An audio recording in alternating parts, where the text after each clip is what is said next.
Eric here, and I wanted to show just a creative idea that you can do with your students to help them retell stories.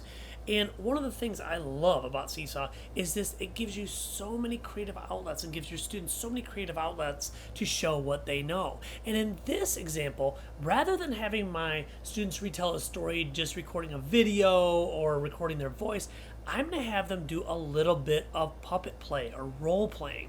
And I'm going to show you some tricks on how to do that. Now, I'm going to use a fake story called The Princess and the Dragon, just because I don't want to get into any copyright issues, okay?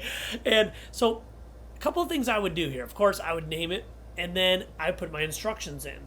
Now, if you want your students to actually move and record, then you're going to want to use Seesaw Shortcuts. If you're not familiar with those, just Google Seesaw Shortcuts and it will tell you what they are, but I'll just show you what I would do here and hopefully that'll help enough.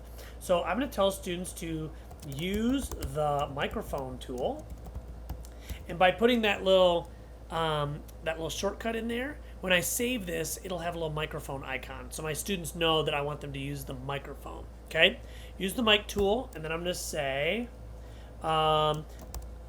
then tap on the move and tell this story. Or you can do it however you want it, right? Tell the beginning and middle and end. Maybe change the ending. However you wanted to do it. And just so you can see what those icons look like, let me hit save. Okay, you can see how it added those little icons in there. So there's a whole list of those if you just Google Seesaw Shortcuts, okay? Let's go back in this activity and do the next part. So now for the next part, what I'm going to do is, if I'm doing a video, I would just explain to students what I want them to do in the instructions, but I'm going to skip that for right now and go to the template because that's really what I want to talk to you about today. I'm going to use the drawing, and this gives me a whole canvas to work with. Now, I am going to add the characters and a background to help the student's imagination. So let me go to Google and just type in castle background. Okay, go to images. All right. Oh, there's a bunch of good ones here.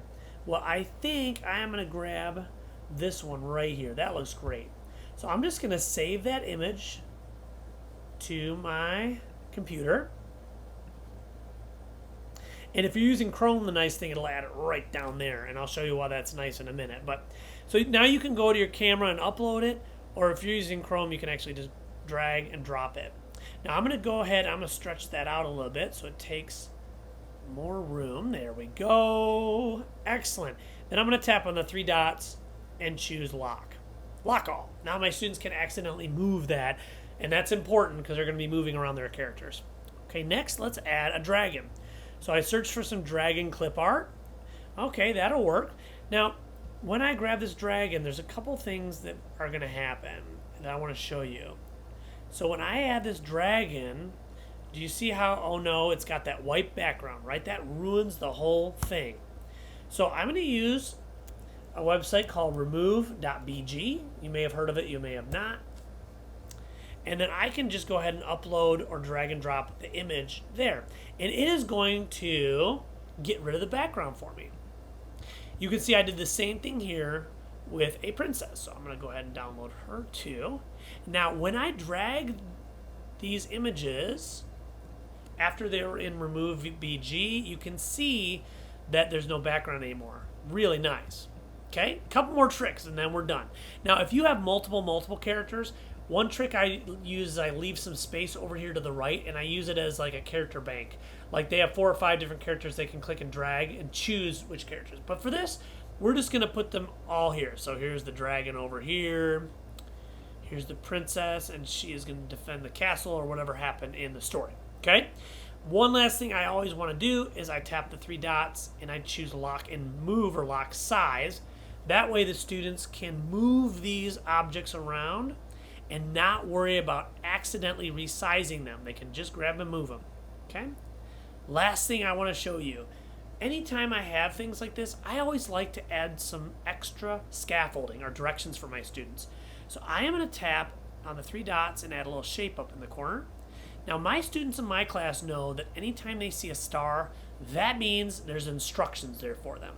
Now I'm going to tap on the 3 dots, go down to voice, and record. Hi boys and girls, Mr. Robinson here. I want you to tap on the microphone and retell what happened in the story, The Princess and the Dragon. Okay, when you click on that microphone, it's going to record your voice and your movements, and you're going to use the move tool. It's that little hand down on the bottom. That's what you're going to click on to move the princess and the dragon. Let's try to keep this one under 1 minute. Okay, that's important too, to set a time limit, because kids will just go on and on and on and get their all imagination. Their imagination will be going and they'll go forever. Okay, so now let me go ahead and lock that. So now they have another spot where they can find the directions and click. There we go. And save.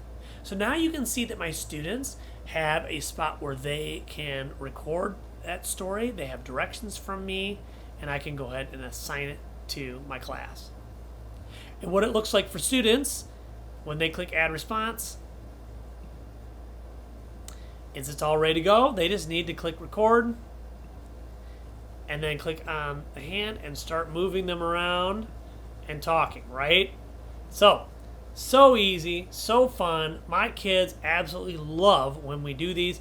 I hope it's an idea that you can use, or maybe you can do something else with it that I've never even thought of.